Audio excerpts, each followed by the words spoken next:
Hey, and welcome to another episode of 365 Thoughts on Confidence. Today is day number 127, and we're going back in time to your childhood. Who knew? Well, no, maybe it is obvious. Your childhood has a lot to do with your confidence. So if you're ready, let's get going. If you're ready, let's get cracking. So if you're ready, let's roll the credits.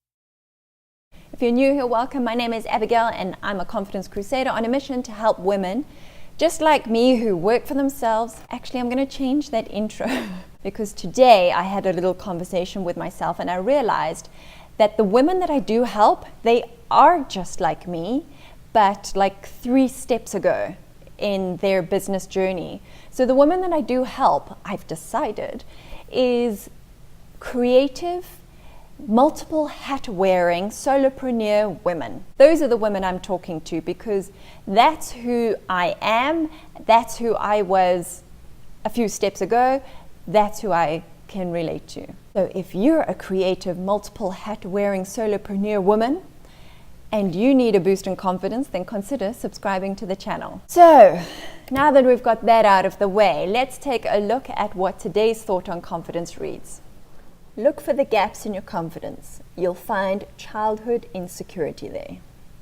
Oh my goodness, this is a big one. This is a deep one, and you don't have to be a psychologist to know that many of your confidence issues date back to childhood experiences. And in fact, I think so much of our adult life is spent healing all of the shit that happened in our childhood. And it might not even be anything dramatic or traumatic, but we perceived it at the time to be something potentially that it was not, and we internalized it negatively. And whether it is true or not, because we perceived it that way, it was our truth, and we've carried that truth on in our lives, and it's affected how we show up in the world, it's affected relationships, it's affected job prospects, it's affected so many things, not least your confidence. I'm sure that if we were to take a survey of every woman watching this video right now, we would find a maybe not even repressed memory, but a childhood memory of a really insignificant event that, when you can look at it with your adult eyes, you realize its insignificance. But in the moment, through your naive and immature processing filters, you took that event on, you made it mean something, and then you carried that around with you as baggage into your adult life. And because we never actually healed that event, and because we never rectified the meaning that we gave to it, it's just stayed with us this whole time, being heavy.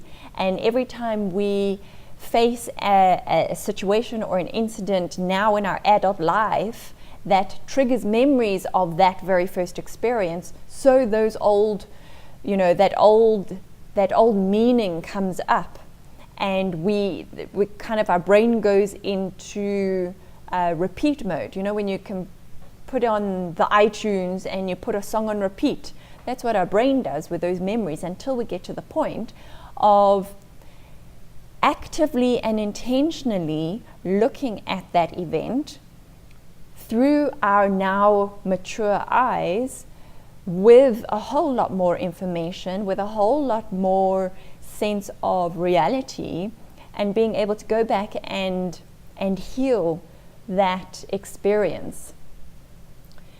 And I'm sure the psychologists out there have a whole big long process and methodology and approach to this kind of thing, but it stands to reason, I would imagine, if you have any kind of common sense, which if you are in business for yourself, and if you are watching this video, if you are on a personal development journey, then let's just say that you do, then it's possible for us to go back using our common sense, using our adult frame of mind, and rewire that memory, rewire that truth that we were carrying around, and recognize it for what it actually was. I mean, if I think back to my childhood, so much of my personal confidence as a young girl, as a young teenager, was stripped from me because of my experience and my interpretation of my physical appearance at the time. I suffered with terrible acne at school. And if you haven't watched the video where I talk about why I hate the hashtag body positivity movement, I'll put a link somewhere that you can go watch it, because I really feel like it should be whole self positivity, not just body, because as my experience of my physical appearance and how that impacts my confidence is not from the neck down, which is what body positivity tends to focus on. Mine is from the neck up.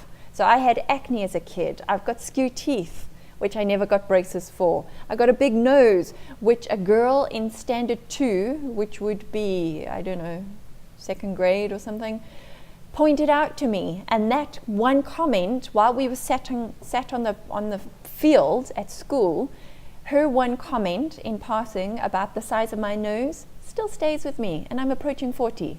Like, really. Of course, having done the personal development work that I have, I can recognize that young girl, both the one giving me that feedback and that version of me receiving that and thinking, oh, what's wrong with my nose? Why, what is the right size nose? I can recognize that she was hurt in the moment and she didn't have to carry that with her all those years, and that there is not a one-size-fits-all beauty. But that stayed with me, and throughout my teenage years, once the acne hit, it was just like a minefield of self-deprecation and self-worth issues because of my appearance. And I think that one comment is probably the very first realization I had of, oh, I'm not pretty, or oh, I'm not beautiful, or I don't fit a standard. And then that's perpetuated by the media and advertising and the images that we see of beautiful women. So yes, seemingly insignificant, innocent interactions from our childhood can carry with us, and they can affect our confidence, and it's up to us now to do that healing work. It is our responsibility. I said in yesterday's video, I think. Yes, no, the day before, 126. Our confidence is our responsibility. We can no longer blame the people who made those passing comments. We can no longer blame our parents. We can no longer blame the teachers that made a comment about your maths ability. We can no longer use those excuses as reasons for us not showing up as our most confident selves. It's our responsibility to go back to those points in time, to forgive whoever needs to be forgiven, to accept the reality of the situation, that we were young, naive, susceptible to people's comments, to heal that younger version of ourselves, and to show up today accepting and loving and understanding of ourselves to our fullest capacity. Like, let's be kind to ourselves. Let's give ourselves that kind of freedom. It's a beautiful place. It's an ongoing process, doesn't happen overnight, but the awareness is the starting point. So that's the thought for the day. Let me know what comes up for you. Does it strike a nerve for you? Does it bring up a memory? Let me know in the comments down below. Let's chat about it. Let's flesh it out. And then, as always, please give the video a thumbs up, subscribe to the channel, hit the notifications button, and then please do share this video with a friend of yours, a female friend who's in business for herself. She's a solopreneur. She's wearing many, many hats, doing it all herself. Let's help her along as well with her confidence. Let's help her heal those childhood memories. Have yourself a fantastic evening. Remember to show up as confidently as you can. And I will see you again tomorrow. In fact, tomorrow I'm off to Johannesburg, so it'll be a little bit of an outie and aboutie video. So I'll see you then. Have a good one.